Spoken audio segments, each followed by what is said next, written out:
BPJS Kesehatan. Wajib, sebenarnya wajib.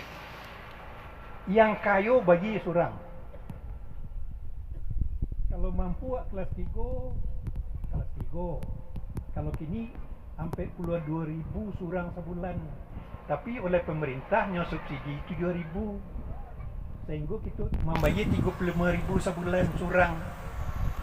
Kalau 5 orang wak, ya 5 kali 35.000 sebulan. Gitu loh kalau wak lay rasanya lay mampu wak, mungkin wak kelas 2. Mungkin wak kelas 2. Nah,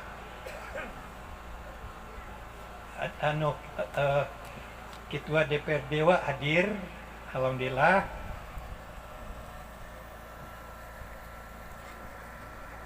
Terlambat Pak. Iya, lah kami yang sengaja. Ya. Ya.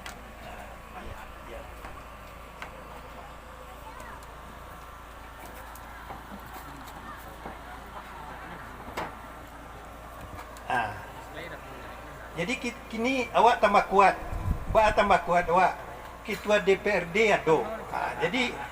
Jadi nanti akan kalau terjadi masalah ketua DPRD awak akan ikut nanti untuk membela awak.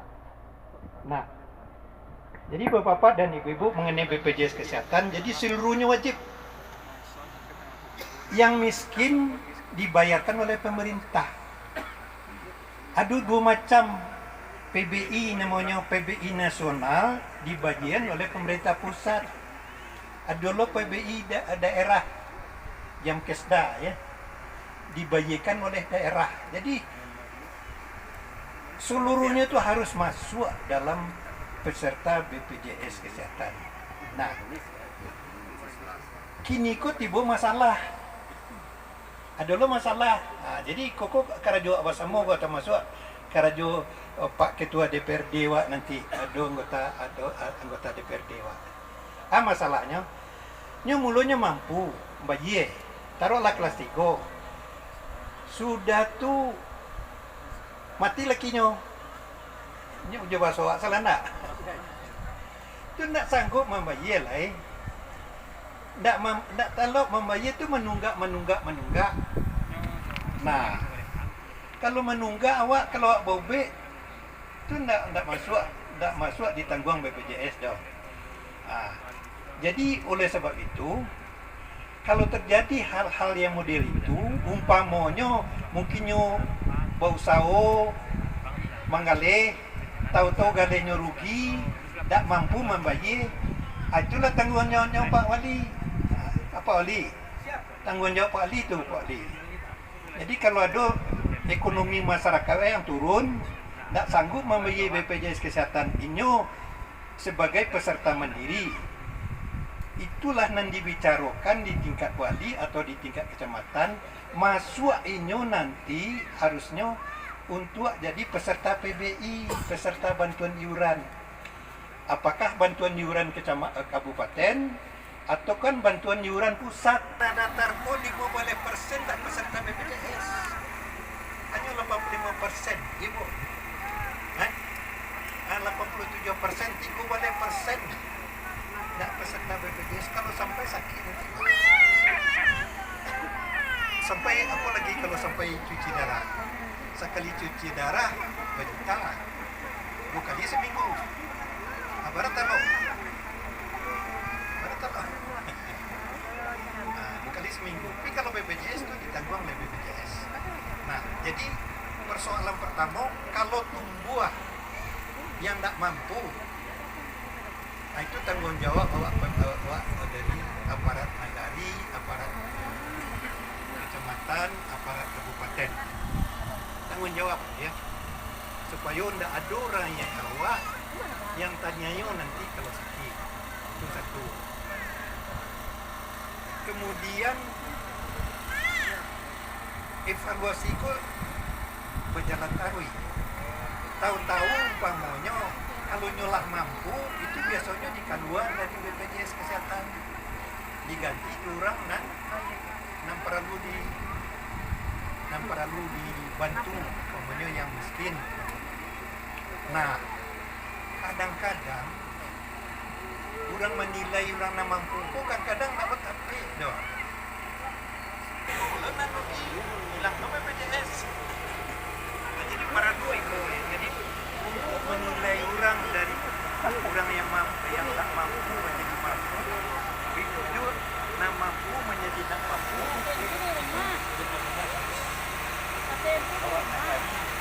Berarti wak nagari dua didorong nagari.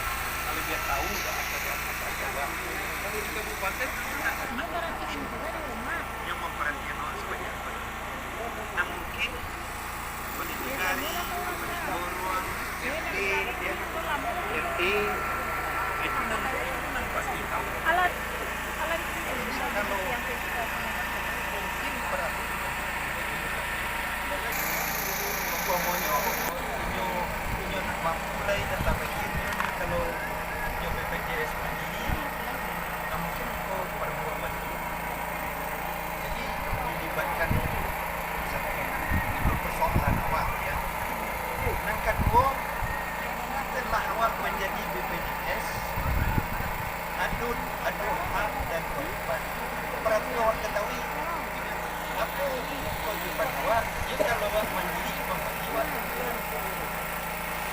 kalau tak ketahui awak berbagi yang lain kemudian tidak kuat sampai kalau kuat ke bawah ini macam-macam adalah bagian sosial kan ada masuk nama situ tapi kalau tak masuk tak bisa dimasukkannya orang kecamatan lo masuk penjara harus masuk nama wak nah jadi itu hak wak membayi atau untuk itu kewajiban awak kalau hak wak kok kalau awak lah satu peserta BPJS kesehatan hak awak kalau awak sakit tentu payah ke puskesmas dulu ya tak awak risiko payah ke puskesmas dulu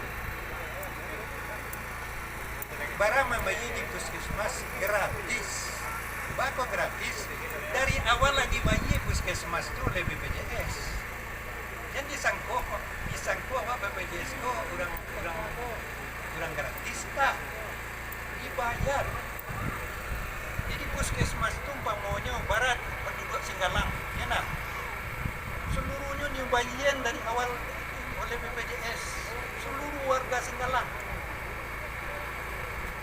jadi kalau ada baru tidak dilayani di puskesmas tapi melapor ke Pak Wali tak waktu anaknya sudah pecah solah nanti itu tidak ada seketik kok basuh apa ya masuk kampung sobat siapa kalau tidak itu masyarakat awakku sudah susah yang sampai susah lah pemerintah lah menyiapkan fasilitas nah jadi baru baik ke puskesmas tanpa membayar ya. Kemudian kalau tidak tahu di puskesmas dikirim ke rumah sakit seperti ke rumah sakit Padang Panjang atau ke rumah sakit Batu Sangka sembarang lah dikirim nah setelah dikirim ke rumah sakit ibu di rumah sakit harus dilayani dengan baik apalagi kalau gawat kalau bapak-bapak ibu-ibu gawat darurat atau buat sapu ya undang-undang kesehatan yang baru ditopok seminggu yang lalu baru disahkan kalau ada orang yang gawat darurat baikkan IGD tidak fitina dimintanya orang rumah sakit mau buang mumpunya mau tado jadinya maka dokternya bisa didudi 2 tahun rumah sakitnya bisa didenda 200 juta artinya dalam undang-undang itu setiap orang yang gawat kerajuan dulu jangan ditanyaan awak di lantak itu mau di jalan mana ada apa kan dibawanya orang lain tahu gede itu gede itu minta cuci dulu Abu Jab itu pulang ke mati dulu nah maka undang-undang itu pro rakyat ya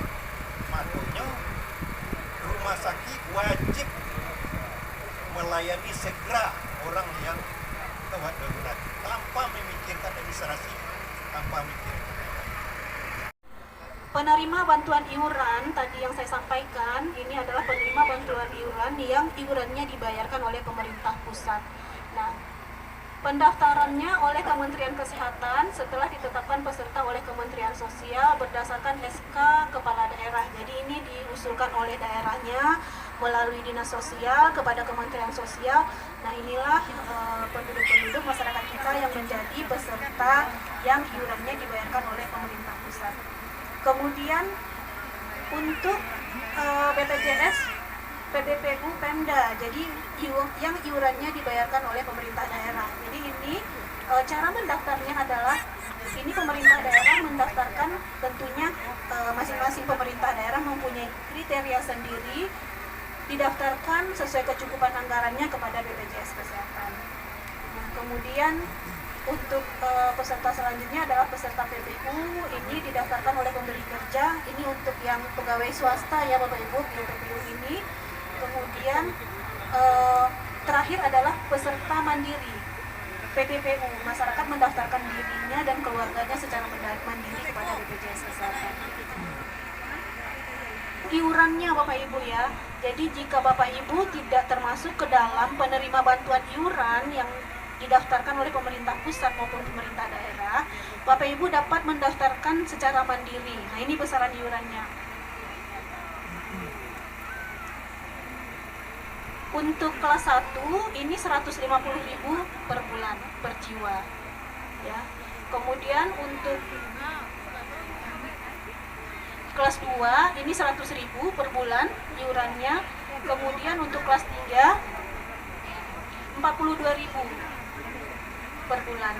Namun untuk kelas 3 ini Bapak Ibu ada bantuan iuran yang diberikan oleh pemerintah pusat sehingga Bapak Ibu hanya membayar sisa dari yang sudah dibantu oleh pemerintah pusat.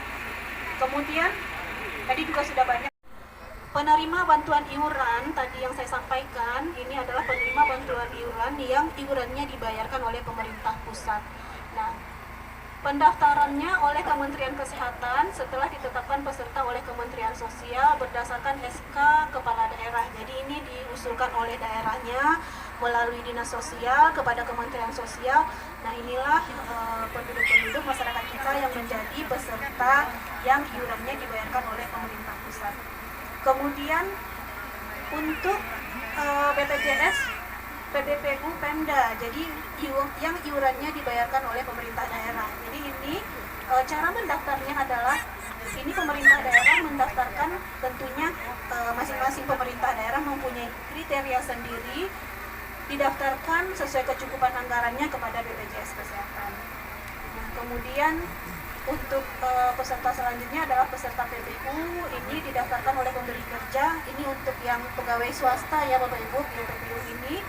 Kemudian terakhir adalah peserta mandiri, PTPU, masyarakat mendaftarkan dirinya dan keluarganya secara mandiri kepada BPJS Kesehatan.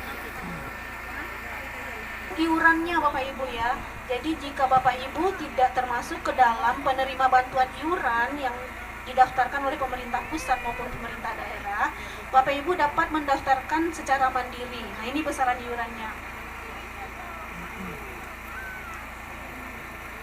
Untuk kelas 1 ini 150.000 per bulan per jiwa. Ya. Kemudian untuk kelas 2 ini 100.000 per bulan iurannya. Kemudian untuk kelas 3 42.000 per bulan. Namun untuk kelas 3 ini Bapak Ibu ada bantuan iuran yang diberikan oleh pemerintah pusat sehingga Bapak Ibu hanya membayar sisa dari yang sudah dibantu oleh pemerintah pusat. Kemudian tadi juga sudah banyak tindakan penunjang diagnostik, jadi periksa lab sederhana, ini bisa dilakukan di puskesmas, dan tentunya juga pelayanan obat. Nah, ini adalah untuk pelayanan rawat jalan. Kemudian Bapak Ibu ada juga puskesmas yang melayani rawat inap ya. Adapun untuk manfaat rawat inap di puskesmas ini adalah cakup akomodasi, kemudian visit dokter, kemudian tindakan penunjang ini periksa lab sederhana dan sebagainya, kemudian juga pelayanan obat. Kemudian Bapak Ibu, di fasilitas kesehatan pertama juga ada pelayanan gigi ya. Jadi pelayanan gigi ini mencakup pengobatan, konsultasi medis, kemudian kegawat daruratan ortodental, pencabutan gigi, kemudian juga ada scaling gigi pada kasus gingivitis akut. Jadi ini merupakan pelayanan gigi di tingkat pertama. Kemudian di vaskes tingkat pertama ini juga ada pelayanan keluarga berencana, Bapak Ibu ya. Kemudian pelayanan kesehatan ibu dan anak. Kemudian juga ada prolanis. Prolanis ini adalah program pengelolaan penyakit kronis. Jadi bagi peserta BPJS yang menderita penyakit diabetes mellitus, kemudian hipertensi, ini dapat dilakukan pengelolaan penyakitnya di puskesmas. Kemudian ada juga di puskesmas ini pelayanan namanya untuk program rujuk balik. Jadi tadi yang sudah saya sampaikan ketika berobat ke rumah sakit, kemudian kondisinya sudah stabil, maka Bapak Ibu dikembalikan ke puskesmas kembali untuk pengobatan selanjutnya. Jadi tidak perlu ke rumah sakit untuk pengobatan penyakit kronis yang sudah rutin, yang Bapak Ibu harus berobat setiap bulannya.